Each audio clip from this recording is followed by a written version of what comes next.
Queridos amigos, abram suas Bíblias no livro de João, capítulo 3, verso 14 e 15. Não sei se vocês já notaram que eu gosto desse capítulo. Ele tem muita coisa a nos ensinar. João, capítulo 3, versos 14 e 15.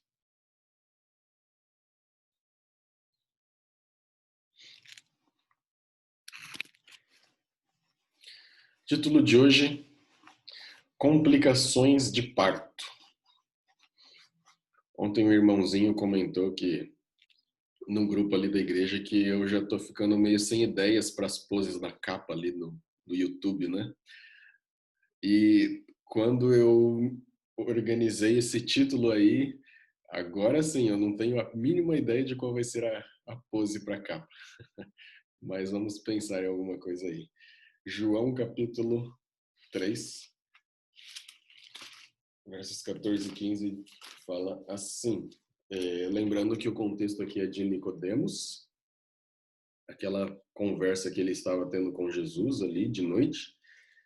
E olha o que diz aqui Jesus dizendo algumas coisas para ele, depois ele dizer, olha, você precisa nascer de novo e tal. Depois de todo esse contexto, Jesus menciona assim: e do modo porque Moisés levantou a serpente no deserto, assim importa que o Filho do Homem seja levantado, para que todo o que nele crê tenha a vida eterna.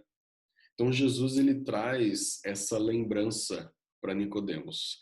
Ele menciona daquela serpente que Moisés, naquela ocasião em que o povo se afastou de Deus, serpentes abrasadoras estavam vindo, invadindo o acampamento, eles estavam sendo picados e tal. Aí você conhece aquela orientação de Deus: ó, Moisés, você vai, prepara uma serpente assim e tal, e coloca ali numa estaca, numa cruz, e levanta, todos os que olharem para ela vão ser curados, serão salvos.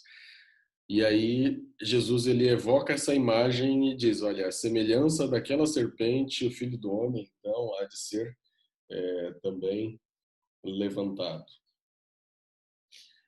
Nicodemos ele percebeu que se ele estava entendendo Jesus corretamente, ele deveria recomeçar da estaca zero. Da maneira como o discurso, a fala de Jesus estava indo, se ele estava entendendo, ele ia ter que começar do zero. Ou seja, ser judeu, fariseu, ser membro do sinédrio, ser reconhecido como um grande escriba, nada disso tinha qualquer valor diante de Deus? Era o que Jesus estava dizendo. O desconhecido Rabi, no caso Jesus, calmamente lhe disse que, olha, Nicodemos, você está fora do reino. Você está alienado de Deus, Nicodemos. E o mestre fariseu, então, havia iniciado seu discurso dizendo: olha, Senhor, nós sabemos isso e aquilo e tal. Mas ao longo da conversa, a sua ignorância foi ficando cada vez mais evidente. Jesus deixou claro que novo nascimento significa nova criação. Era necessário nascer de novo. Nascer de novo.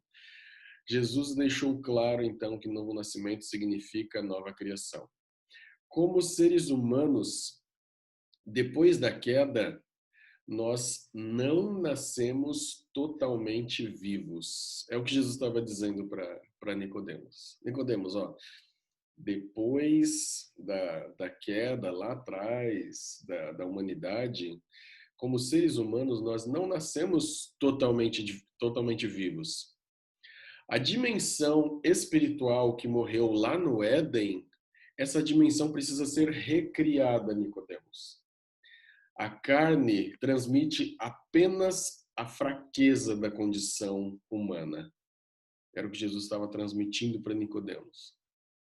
O espírito transmite o poder de Deus. Mesmo com nossas melhores aspirações, não podemos ir muito além do nível material, de realização pessoal ou relacionamentos. Mas operando nesse nível, não há qualquer esperança para nós. E Nicodemos, ele foi ouvindo isso e percebendo, tá, então vou ter que começar do zero? Veja o verso 9, capítulo 3, verso 9. Então lhe perguntou Nicodemos, como pode suceder isso? Como pode? O verso 9 registra as últimas palavras de Nicodemos. A partir daí, é Jesus quem domina a conversa e partilha com esse doutor das Escrituras as suas convicções. E Nicodemos saiu daquela conversa saiu marcado daquele encontro. Nicodemos, ele é lembrado depois como o discípulo da noite, né? O discípulo relutante, como muitos que querem seguir a Jesus, mas têm as suas reservas e temem aquilo que os outros vão dizer. O que será que os outros vão dizer? Então ele preferiu ir à noite. Esse diálogo aqui termina e você não vê muita resolução. O que Nicodemos decidiu? Qual foi a decisão que ele tomou? A gente não vê muita coisa depois acerca de Nicodemos. Daí você vê 3 anos e meio ainda se passariam para que Nicodemos começasse a reagir. Foi um nascimento ali, um trabalho de parto complicado. 3 anos e meio se passaram para que ele começasse a reagir. Ele não teve um nascimento rápido, foi um parto demorado, um parto complicado. Veja comigo agora João, capítulo 7, verso 50 até o 52. Capítulo 7, do verso 50 até o 52, diz assim: Nicodemos, um deles que antes fora ter com Jesus, perguntou-lhes: Acaso a nossa lei julga um homem sem primeiro ouvi-lo e saber o que ele fez? Responderam eles: Dar-se-á o caso de que também tu és da Galileia? Examina e verás que da Galileia não se levanta profeta. Nicodemos reaparece aqui arriscando uma certa defesa em favor de Jesus. Ele quis ali defender e tal, dizer, olha, será? Nós vamos fazer assim mesmo? Vamos julgar sem dar a ele a oportunidade de se defender? Mas ele não foi contundente, ele não levantou a bandeira e falou, não, eu creio que ele é o Messias. Ele não foi assim, ele foi devagarzinho, com calma e tal. Veja o capítulo 19. Capítulo 19, verso 38 até o 42. 19, verso 38. Depois disto, José de Arimateia, que era discípulo de Jesus, ainda que ocultamente pelo receio que tinha dos judeus, rogou a Pilatos que lhe permitisse tirar o corpo de Jesus. Pilatos lhe permitiu. Então foi José de Arimateia e retirou o corpo de Jesus. E também Nicodemos, aquele que anteriormente viera ter com Jesus à noite, foi levando cerca de 100 libras de um composto de mirra e aloés. Tomaram, pois, o corpo de Jesus e o envolveram em lençóis com os aromas, como é de uso entre os judeus na preparação para o sepulcro. No lugar onde Jesus fora crucificado, havia um jardim, e neste o sepulcro novo, no qual ninguém tinha sido ainda posto. Ali, pois, por causa da preparação dos judeus e por estar perto do túmulo, depositaram o corpo de Jesus. Finalmente, Nicodemos se decide. Só que agora Jesus já está morto. Com José de Arimateia, Nicodemos retira ali o corpo inerte de Cristo, e ao fazer isso, eles estão desafiando os antigos líderes, os colegas de judaísmo. Mas ele se decide. À luz daquele encontro noturno que ele teve com Jesus, estava agora brilhando sobre a cruz do Calvário. E essa luz daquele encontro, daquele dia, estava relembrando Nicodemos a referência que Jesus fez à serpente do deserto. E ao olhar para isso, ele entende essa referência, ele entende agora o significado. O Espírito Santo está iluminando a mente de Nicodemos e ele percebe que ali está, enquanto a serpente no deserto era o tipo, Jesus era o antítipo levantado entre o céu e a terra para salvar homens e mulheres. Nicodemos então solicita o corpo de Cristo e num tributo final, aquele que ele estava seguindo à distância, disse uma vez Roberto Badenas, Nicodemos então cobre de perfume as feridas que sua covardia havia ajudado a abrir. Na presença da morte, ele finalmente entende a figura do novo nascimento. Então, Nicodemos é feito em uma nova pessoa. Nicodemos é feito em uma nova pessoa. Demorou. Levou tempo. A gente no capítulo 3 não vê muita resolução. Mas o desfecho aqui, ao analisar esses outros versos, nós percebemos que Nicodemos ali havia, mesmo que relutante por um bom tempo, havia permitido entregue agora o seu coração a Jesus. Havia entendido o que significava nascer de novo. Você compreende o que significa nascer de novo? Ou quem sabe, como Nicodemos, a princípio, está preso a todos os seus feitos, a todo o seu currículo, a tudo aquilo que você já realizou, quem sabe aos seus contatos, as pessoas importantes que você tem ao redor, ou finalmente, como Nicodemos entendeu, percebe que precisa nascer de novo. Afinal, a nossa natureza humana não carrega nada de especial.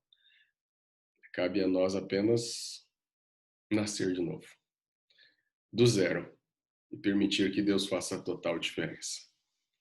Está você disposto a isso? É o seu desejo? Que assim seja, na minha e na sua vida. Amém? Alguém deseja comentar algo? Sei que essa reflexão de hoje fica meio no nível filosófico, né? Mas creio que vocês entenderam a mensagem, só tem gente inteligente aqui. Alguém gostaria de comentar algo? Aproveite, eis a sua oportunidade. Pode falar, Ellen. O interessante é que um novo aprendizado requer reconstrução. Construção é uma coisa, reconstrução é muito pior. Para quem trabalha no setor de construção e fala assim, vou pegar uma casa para fazer, é um preço. Você pega o terreno, entrega a casa no ponto. Agora, para reconstruir, você pega uma coisa feita por outro, não se sabe como, você não faz ideia como foi feita a estrutura, não se faz ideia o que você vai ter que quebrar e recomeçar. Então, o preço é outro. Geralmente, é um preço e meio do que era para reconstruir num terreno plano. E dá trabalho. Desconstruir um aprendizado e colocar outro no lugar, ou aculturar, como diz assim, é doloroso. Eu imagino para Nicodemos todo o orgulho dele de ser um doutor ser jogado no chão. Isso é doloroso. Por isso que às vezes a gente não compreende a pessoa que fala assim, mas eu nasci assim, eu me criei assim, eu devia morrer assim, mas agora eu tenho que jogar tudo que eu aprendi fora e refazer. É difícil, mas não é impossível. Porque o Espírito de Deus está aí para nos ajudar. Por isso que quando alguém quer fazer uma reconstrução, uma reforma, ele sabe que ele vai ter muito trabalho. Mas o resultado vai ser totalmente diferente do que a construção antiga. Isso é maravilhoso. Nós temos que saber que o resultado das transformações que Jesus vai fazer em nós vai nos levar realmente para a vida eterna, para o céu. E nós temos toda uma construção Não sei por quê, mas nós temos toda uma ideia de meritocracia que nós construímos por anos e anos e anos. Então, nós simplesmente nos desvencilharmos disso e confiarmos simples e unicamente naquilo que Jesus fez, naquilo que ele pode fazer, no novo nascimento que ele pode nos conceder, isso é praticamente um absurdo para nós, não é? É complicado você se jogar e aceitar. Aceitar. Ah, é o que Jesus fez e pronto. Alguém mais que deseja dizer algo? Fala, Claudiane. Eu imagino a coragem que Nicodemos teve que reunir para tomar a decisão de estar do lado de Cristo. E eu imagino quanto tempo o Espírito Santo esperou para Nicodemos se sentir confortável de fazer a escolha certa. E como isso deve ser, de certa forma, frustrante. Não é frustrante porque Deus sabe o futuro, né? Para ele, mas para a gente é bem assim, difícil de saber, porque quanta coragem que eu preciso reunir para cada dia escolher estar do lado de Cristo. Não existe uma vez salvo para sempre, né? É uma escolha diária que a gente tem que fazer. E eu fico pensando assim, orando na verdade, que Deus me dê coragem cada dia para fazer essa escolha, porque às vezes a sociedade pressiona a gente de formas assim que a gente precisa de coragem. E eu fico preocupada, será que eu vou ter tempo de graça para construir essa coragem como Nicodemos teve esse tempo para construir, com tanta coisa no mundo acontecendo, essa doença que pode levar a gente a qualquer hora. Claudiane, aproveita que você está com seu microfone aberto, ora pra gente. Ok, oremos então. Querido Pai, obrigado porque o Senhor nos ama e o Senhor espera pacientemente nossa decisão de caminharmos cada dia ao seu lado. Obrigado pelos amigos que, mesmo longe, todas as manhãs estão conosco orando e, ó Deus, aprendendo um pouco mais do seu amor. Abençoe o ministério do pastor de cada um. Nos abençoe, ó Deus, com as bênçãos que o Senhor sabe que é o melhor para a nossa vida. Perdoe os nossos pecados, em nome de Jesus. Amém. Bom dia, meus amigos. Deus abençoe. Bom dia. Amanhã nos encontramos às 8 da manhã.